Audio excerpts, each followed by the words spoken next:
Get out!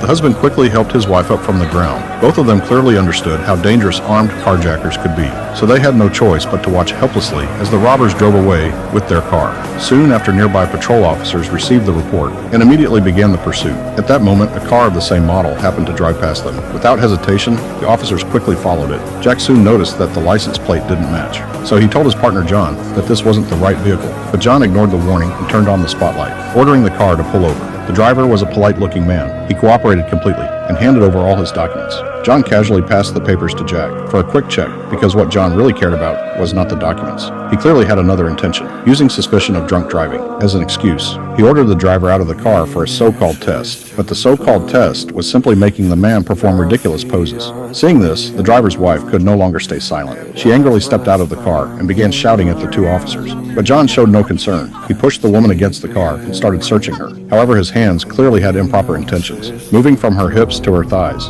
and then sliding between her legs. Even after being treated like this, the woman could only hold back tears and silently endure it. Her husband could only stand there and watch, daring not to resist because they both understood that resistance would only make things worse. In the end, John finally let them go, but his behavior made Jack feel deeply disgusted. After returning to the station, Jack immediately asked his superior to assign him a new partner. He refused to keep working with someone like that. Meanwhile, the real carjackers were still roaming free. Inside the car, they were laughing and chatting, completely ignoring the road ahead. End of problem!